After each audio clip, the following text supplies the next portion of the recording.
สบายดีเด้อพี่น้องฝนอีหยังคือสิตกอีแหละพี่น้องบ้านนี้นะซักผ้าตากเครื่องเต็มที่ฝนคือสิมาหำบ้านนี้พี่น้องนั่นไงเครื่องออกมาตากเต็มแต่พอฝนสิมาหำอีกแล้วก็จะว่าแดดมื้อเช้านี่แดดแจ่มพี่น้องเอ้ยน้ำมาก็เลยซักเสื้อผ้าบ่ได้ซักหลายมื้อนะฝนตกเมื่อวานนี่ก็ตกเมื่อคืนนี่ตกแห้งอีกพี่น้องเอ้ยเอาคือหนาใหญ่แท้มาเบิ่งบันนี้เป็นแห้งหนาใหญ่พี่น้องเอ้ย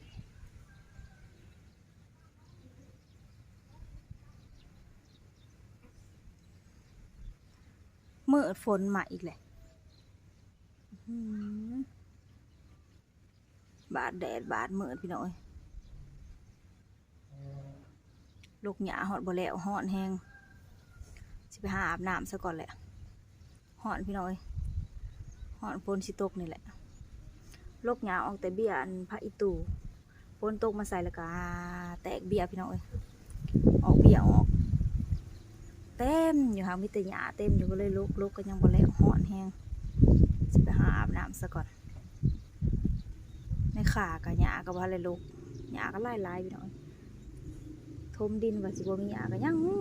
สอดขึ้นมาคือเก่าเต็มอีกคือเก่า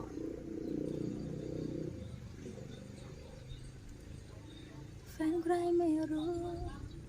แต่ว่าน่ารักจะเพลงพี่ช่างดอกนี้ผ่านหูแล้วก็ร้องหัวกันยองหาอาบน้ำสระผมเนี่ยจิบหายิบเครื่องได้มานี่มือแรกแหกมันเขาจักอีกก่อนพี่น้องล้างจากไปเลยเขาโอ้ยหลายมือหลายวันจะด้นเลยได้น้องไม้บนนี้ยิบเครื่อง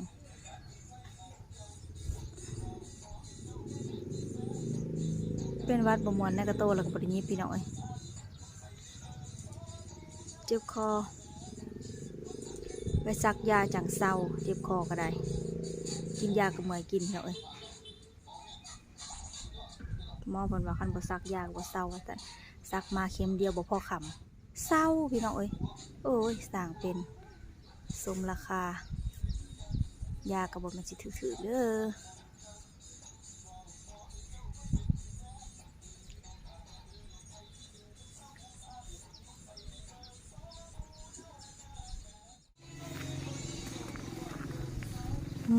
หล่อแดงกันตากฝนอยู่นี่เลย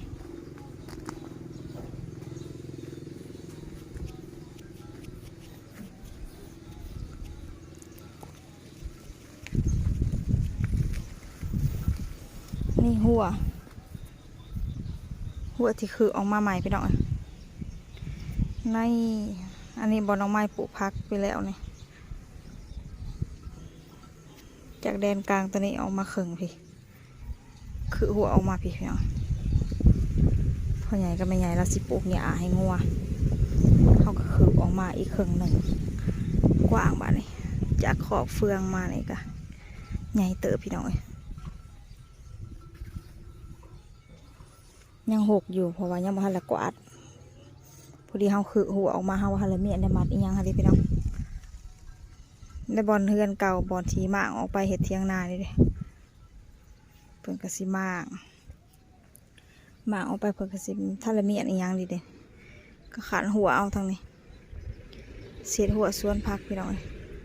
เขาปลูกอยู่นี่เขาก็ปีหน้าเขาก็บ่ต้องเห็ดหัวอีกวันพอเขาเห็ดแล้วเลยเด้ยามนี่เพิ่นกระซิปลู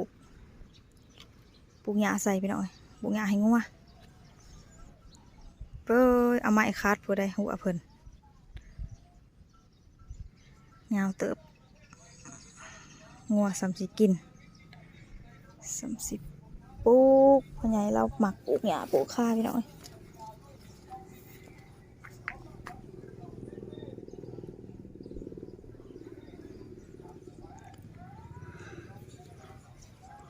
ยามฝนงัวมันอึดหญ้าเฮาผูกได้เฮาบ่ได้ปล่อยได้พี่น้องเสียมันกินแต่เฟืองแล้วกับมันสีบางตัวกะเป็นอันเป็นถ่ายบ่ออกงัวค่ะเด้พี่น้อง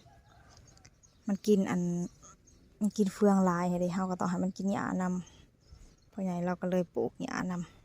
ำสิปลูกหญ้านำหญ้าพันหญ้ายังอยู่หน้าเราบ่ทันเอาเข้ามาพันตัวอยู่นี่มันเบิดแล้วเราปล่อยงัวเขา หัวสีไข่5 กระปุกงามไวอะไรพี่น้องขากับกำลังป้งเอาฝุ่นมาใส่ลูกหยายังบ่เบิดเมื่อยมือดูพูดเลยบัดนี้จากมือได้เด้อสิดูแม่ขี้ข้านเข้ามาแล้วก็ยาเราได้พี่น้องเอ้ยบ่ได้เว้าลายบัดคือดูแล้วก็แดดก็เฮ็ดบัดบ่ดูแล้วก็โอ้ยมืดคึมจังซี่ก็แม่นบ่ได้เฮ็ดเพิ่นแหละอันนี้หัวละพาน้องไม้ฮักเอามาปลูกกำลังติดกำลังยอดเขียวขึ้นมาเลยกำลังเป็นน้องไม้ฮักเอาฝุ่นมาใส่กำลังงามบัดนี้พัดแดดได้บัดนี้บาดแดดบาดคึมบาดมืดอยู่จากแบบใด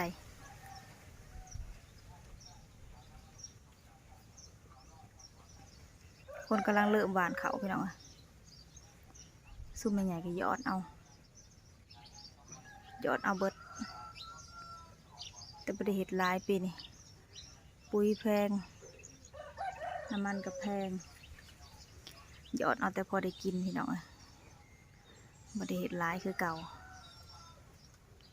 เมื่อยเพราะว่ามันสั่งมันก็แพงยอดเอาละเล็กละน้อยนานออกมาจะเอื้อยบ่สิขึ้นไปยอดเพื่อนสิขึ้นไปยอดไว้ยอดปลาไว้พองัวบ่อนพอขนาดบ่แปรให้เลยพี่น้องแต่น้องไม้บริเฮ็ดปลาให้ซุเพิ่นขึ้นไปยอดอีสังกระแพงก็เลยบริพากันเฮ็ดพี่น้องมีแต่ซุเพิ่นเฮ็ดพอได้กินซุมตากับยายซุมเอื้อยนั่นแหละผู้เพิ่นอยู่น้ำพอน้ำแม่เพิ่นขึ้นไปยอดไว้น้องไม้เองบริเฮ็ด2 ปลากับเบาเตี้ย3ทางน้องพรแล้วก็บริเฮ็ดพี่น้อง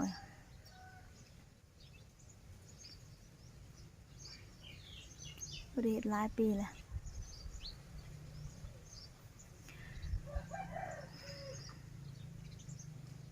ถ้าปุ่มสมาโนกับบ่มาจักเถื่อจะไปเอาบัตรพี่น้องเอ้ยร้านเขาเอาไปเฮ็ดใบสังเขาจะเตรียมใบสอบเสียงเขาเอาปุ่มสมาโนไปเอาไม้เราถาเมื่อใดก็บ่ได้สติวเสร็จมาวานนี่ว่าบัตรออกแล้วว่าสั่นบัตรประจำตัวจากมือก่อนสิมือเอาพี่น้องเอ้ยมือเอาก็สิมือแวลินแถวคันทัดจานเลยว่าสั่นเมื่อ2 เบิ่งอันหน้าซาซูปนีก่อนเพิ่นหวานเขาแล้วบ่คือสิหวานแล้วเลยเนาะเห็นหวานแต่หลายมื้อเลยไปเอาบัตรก่อนสิแวลินนำถาปุ่มสมาโนก่อนพี่น้องเอ้ยเอาปุ่มสมาโนไปยืนเอาเฮ็ดบัตรไว้ตั้งแต่บ่แม่นได้2 เดือนแล้วบ่ฮักก็สิออกพี่น้องเอ้ยยังพันเลยไปเอาถาปุ่มซะก่อนพอดีกับฝนเศร้าว่าจังเนาะฝนเจ้าเขาจังสิไปเอา